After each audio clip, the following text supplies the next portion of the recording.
Rain tapped gently against the window pane. The streets of Govan were quiet, cloaked in the gray breath of a Scottish evening. Inside a modest flat, a young boy sat cross-legged on the carpet, eyes fixed on the flickering television.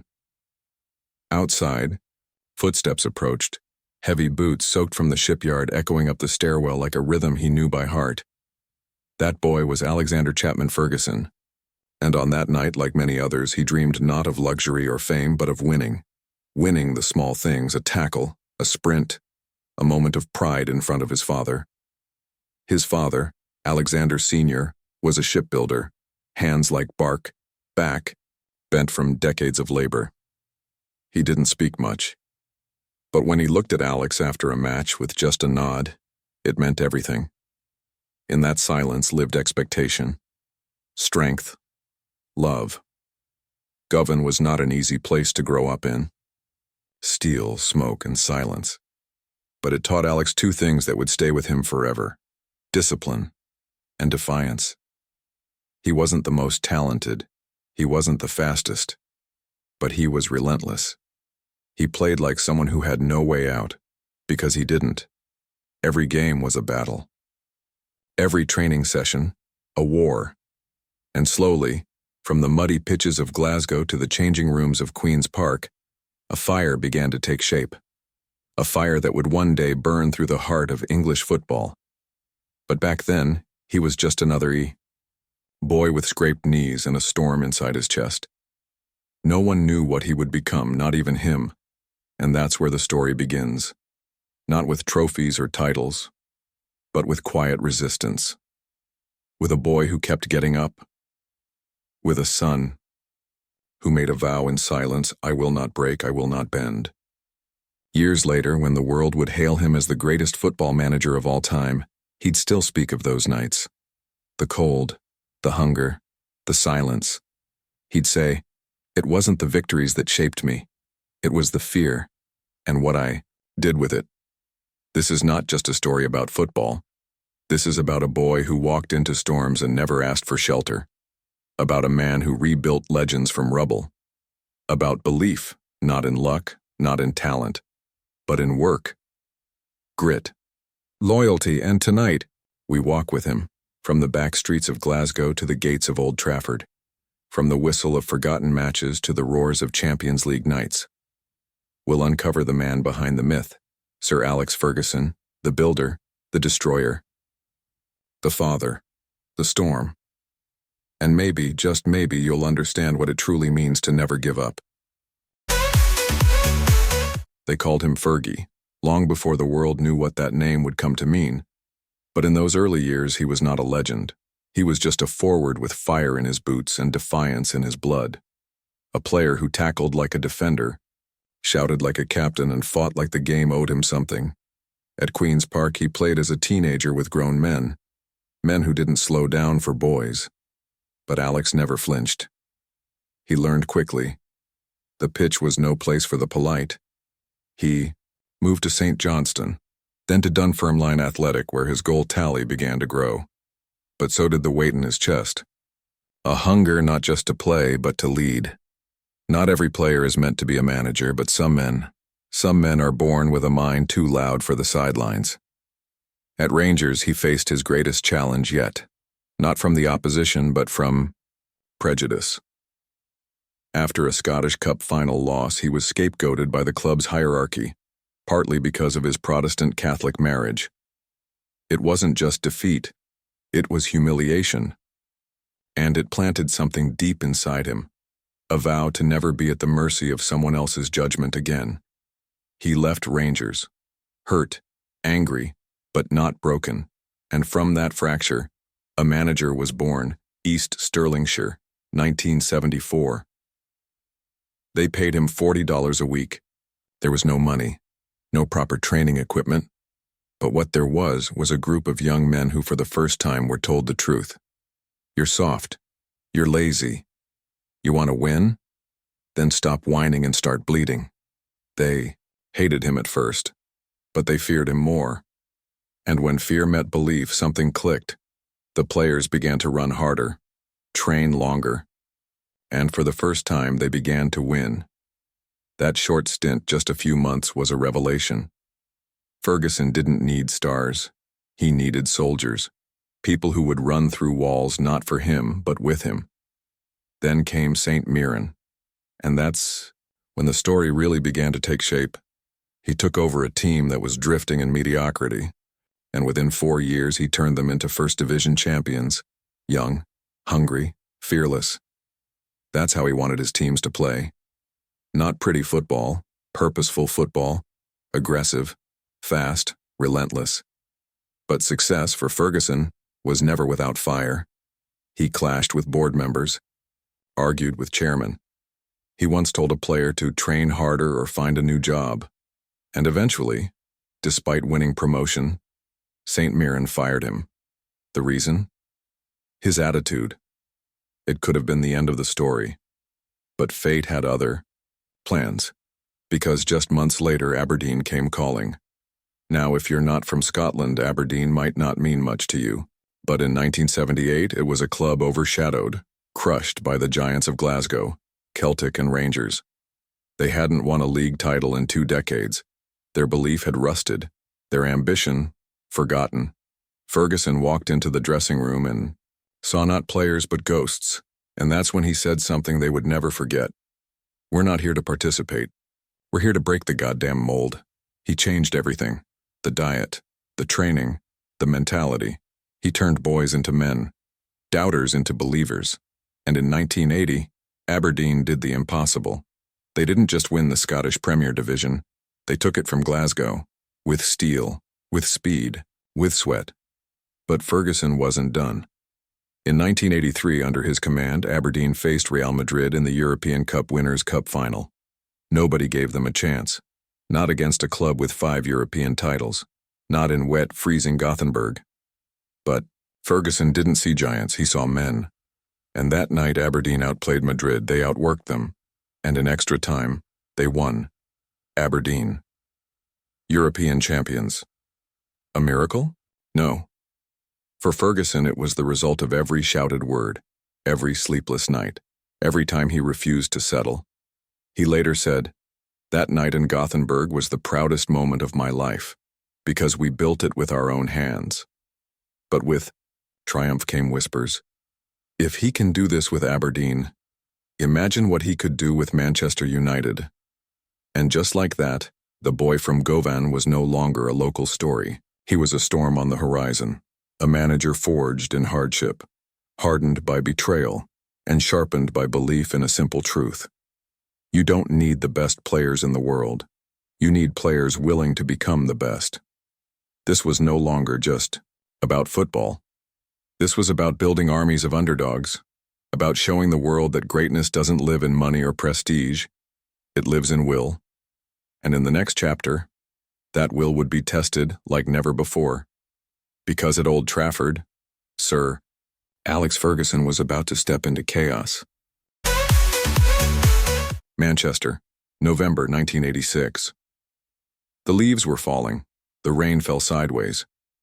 And inside Old Trafford, something was broken. Manchester United, a club once feared across England, had become a shadow of itself. No direction, no fight, no discipline. The red shirts still walked tall, but they no longer played with fire. Then, through the mist of mediocrity, walked a man in a gray coat, jaw clenched, eyes alert. He didn't smile for the cameras. He didn't shake every hand. He simply walked into the building like he had been there before. Sir Alex Ferguson had arrived. But this wasn't a hero's welcome. The press barely noticed. The fans were skeptical. The players, unimpressed. After all, what could a Scottish manager, fresh from Aberdeen, possibly do with this mess? But Ferguson wasn't there to impress. He was there to rebuild. And rebuilding, it turns out, can feel a lot like war. The first thing he did was observe. Quietly, patiently. He watched how players arrived late to training, how the senior squad laughed off defeats, how the club, once feared for its relentlessness, had settled into comfort. He hated it. He demanded new routines, earlier starts, stricter diets. He walked the training grounds like a soldier on patrol, eyes scanning for weakness, and when he spoke it wasn't with charm, it was with fire. You think wearing this badge makes you invincible? It makes you responsible. He clashed with the old guard. Players who thought themselves untouchable. He dropped fan favorites, criticized lack of effort, publicly. He didn't care about names. He cared about standards. And in those early years, the results were ugly. Manchester United kept losing. Ferguson was called out of his depth. By 1989, 3 years into the job, the media wanted him gone. So did the board. There were whispers that one more bad result, and he'd be out. It all came down to a single match. FA Cup, January 1990, not the final, not even a semi, just a third-round tie against Nottingham Forest. If United lost, Ferguson was finished. The game was tight, nervous, the kind of match where even the grass seems afraid to move. Then, Mark Robins, a young forward, barely known. One header. One goal. United won. Ferguson survived. Years later, people would say, Mark Robins saved Sir Alex's career, but Ferguson would tell it differently. The truth is, I was never going to leave. I would have fought until the doors were locked behind me. That FA Cup was the turning point. United went on to win it, their first major trophy under Ferguson, and with it came something more powerful than any silverware: belief.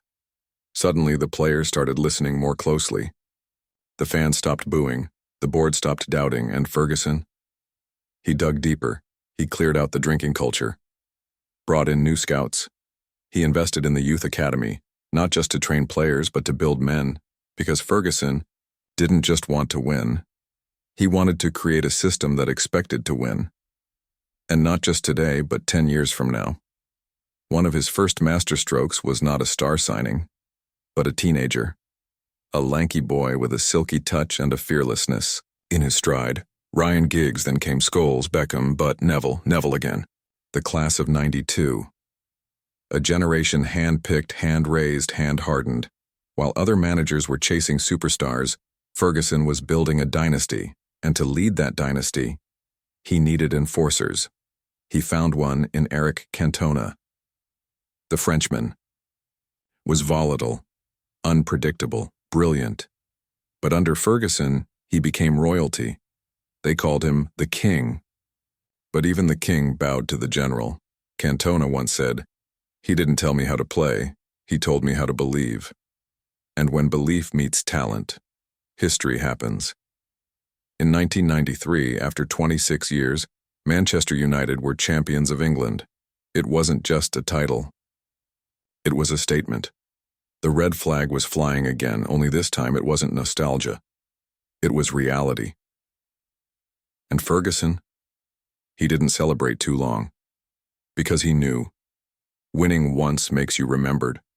Winning again and again makes you eternal. The revolution was complete. But the empire? That was only just beginning. In the dressing room, Ferguson kept a simple message. Play with your heart, or don't play at all. And when players stepped out of line, when egos got too loud, he didn't hesitate.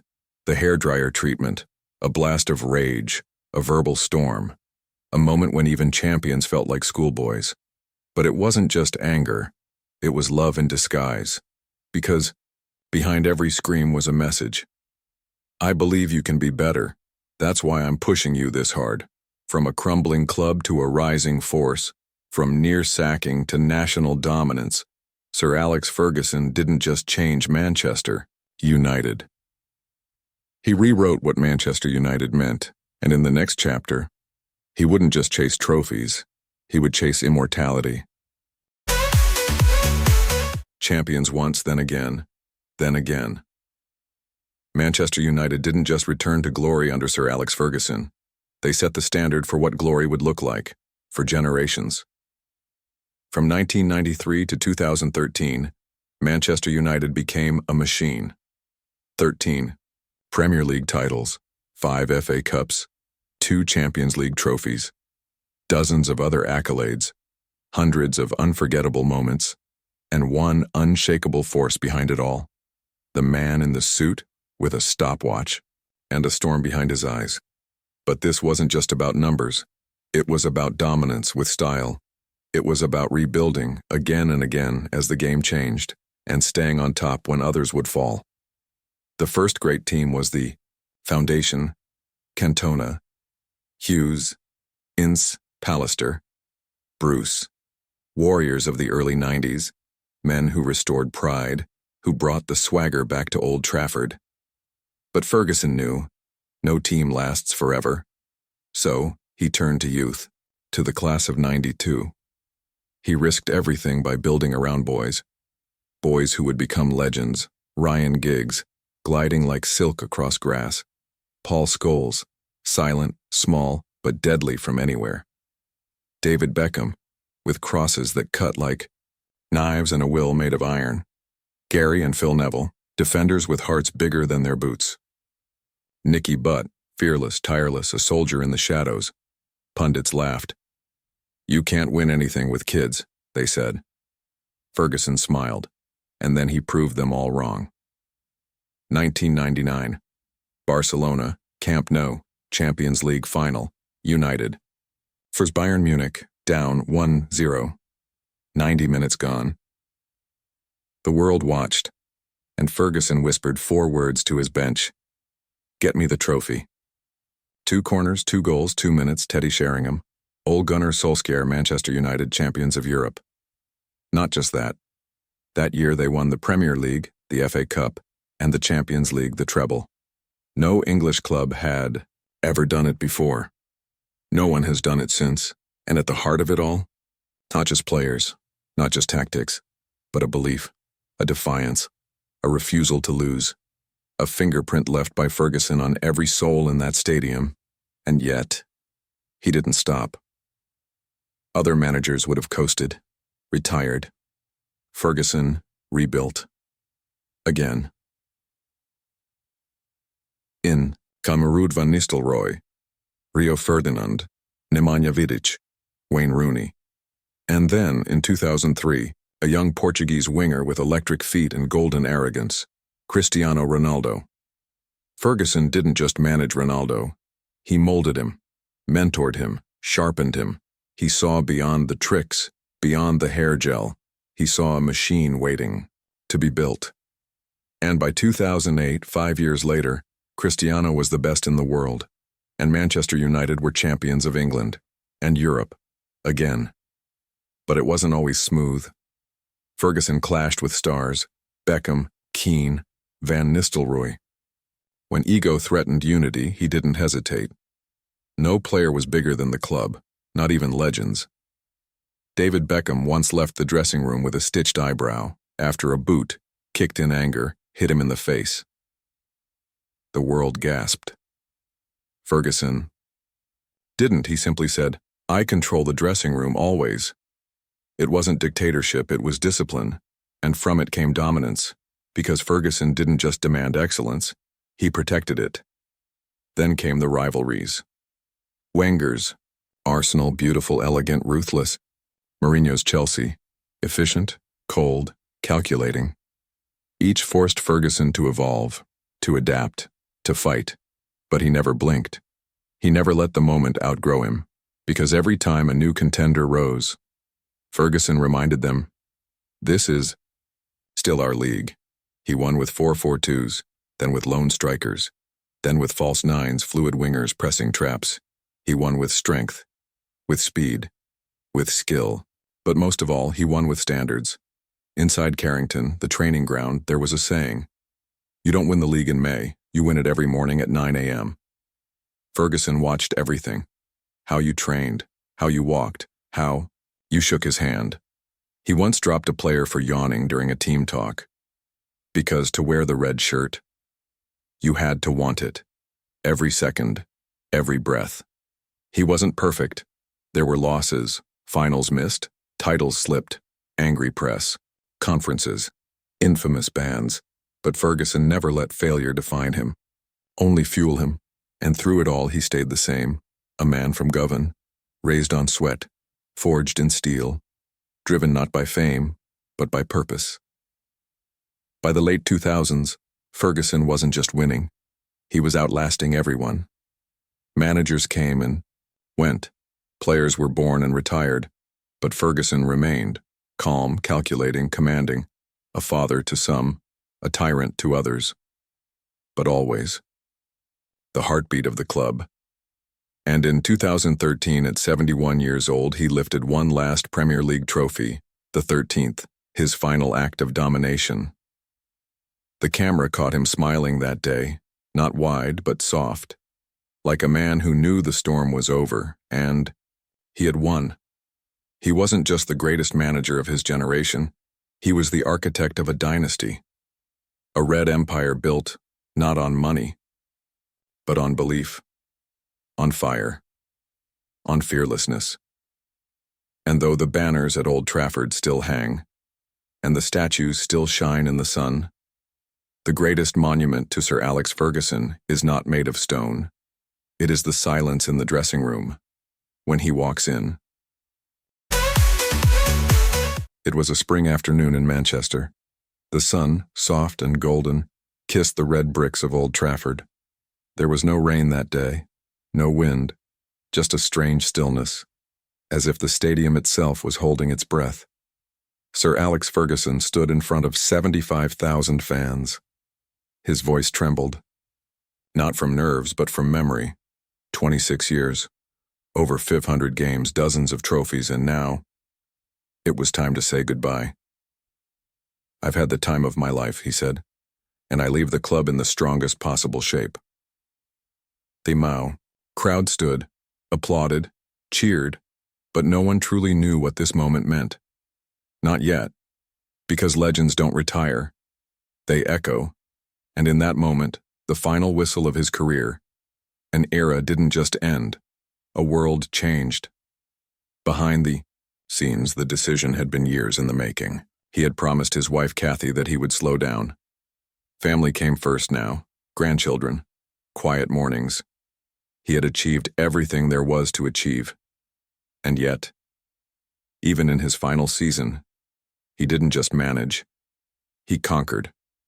Manchester United won the Premier League in 2013 by 11 points. They weren't supposed to. The pundits had written them off. The team wasn't as strong as it had been in the 2000s, but Ferguson, one last time, proved that heart beats harder than hype. He brought in Robin van Persie, a gamble, some said. But Van Persie scored goal after goal, a striker at his peak, playing like a man possessed, and Ferguson, he didn't coach every detail anymore, he simply inspired. He turned doubts into belief. And that, more than tactics, was always his true gift. When the final league game came and United lifted the trophy, Ferguson didn't raise it like a king. He simply looked up, smiled, and let his players take the spotlight. Because the crown had never been about him. It was about them, the players, the fans, the badge. He was just the man who made sure it never lost its meaning. But once he left, the silence was deafening. David Moyes came in, then Louis van Gaal, then Mourinho, then Solskjaer, then Rangnick, then Ten Hag. Good managers. Some great, but none were him. Because Ferguson hadn't just built a team, he had built a culture. One that lived in the walls, in the hallways, in the expectation that no matter the odds, United found a way. Without him, the foundation remained. But the flame flickered. Players still speak of him. How he would walk into the dressing room, pause, and say nothing. Just stare. And in that silence, hearts would race. Palms would sweat. Because silence from Ferguson meant judgment. And judgment from Ferguson meant truth. Years after retiring, he returned to the stands, sitting quietly in his usual seat. He no longer shouted. He no longer dictated. But he watched. And that alone was enough. Because even in stillness, his presence carried weight. Then in 2018, the football world froze. News broke. Sir Alex Ferguson had suffered a brain hemorrhage. He was rushed into emergency surgery. The prognosis was unclear. For the first time, The man who had seemed invincible looked vulnerable. Players from every generation reached out. Opposing fans held banners. Entire stadiums fell silent in prayer, because love for Ferguson went beyond club rivalries. He had become more than a manager. He was a symbol of discipline, belief, loyalty, and perseverance. He survived. Of course he did. When asked later how he got through it, he said, "The doctors were magnificent. The support was overwhelming. But deep down, I wasn't ready to go. I still had things to do." Since then, he's kept his distance but never disconnected. He's written books, given lectures, mentored young coaches, and most of all, he's been there. Not in charge, but present. And sometimes presence is all that's needed. Young players still speak of the first time they met him. The handshake, the eye contact, the nod, as if to say, "You're part of something bigger. Now, wear it well." Because Ferguson believed the club would outlast him. And in a way, he was right. The club still stands. The shirts are still red. The fans still sing. But there's a part of Old Trafford, an invisible part, that has never quite been the same. Sir Alex once said, "My greatest achievement wasn't the trophies. It was keeping control. Over egos. Over chaos. Over myself. And that may be his greatest legacy. Not just the wins, but the way he won. He didn't chase fame. He chased standards. And those standards, those unseen lines in the sand, still shape the club today. He made people better. Not just players. People. And when he walked away, he didn't take the greatness with him. He left it there. For others to find. If they were brave enough. In the next chapter, we go beyond the trophies. We enter the quiet spaces, the regrets, the things he never said, the people who knew him, not as Sir, but simply, "Alex, stay with us." Because the story isn't over, it's just beginning. The stadium is empty now, no chants, no roars, just the rustling of seats folding back into place, and the wind sweeping across the pitch like a whisper from the past. Somewhere in the stands, he sits quietly. Sir Alex Ferguson. No cameras. No lights. Just him and the game he gave his life to. He watches the grass, the lines, the goalposts. He sees not just a field, but a battlefield. One he walked for decades. One that in many ways still remembers him. People often ask, what made him great? Was it the trophies, the tactics, the talent he nurtured? No. It was the presence.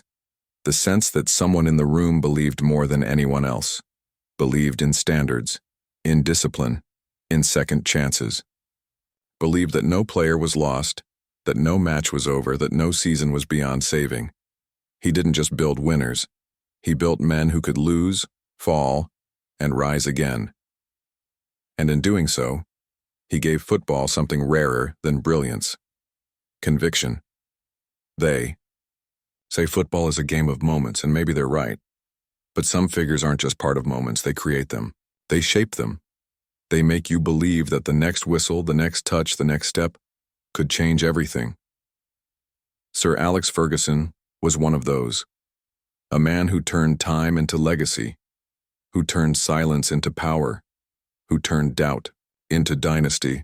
But even legends carry burdens. There were players he let go too soon. Matches he can still recall frame by frame. Words he wishes he could take back or say more gently, because behind the iron jaw, there was always a father, a husband, a human. And that's the truth we often forget. Even icons have soft hearts. Even generals feel the weight of every decision. Even kings go home and sit by the window wondering what could have been.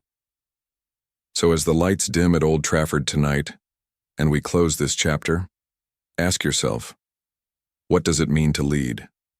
What does it cost to believe in something more than yourself? And are you willing to stand alone when the world doubts just to protect the thing you love?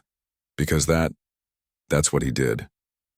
In our next episode, we'll go where cameras never reached, to the family behind the figure, to the friends who saw the cracks, to the silent hours after the roar was gone. Stay with us. The story isn't over. It's only just beginning.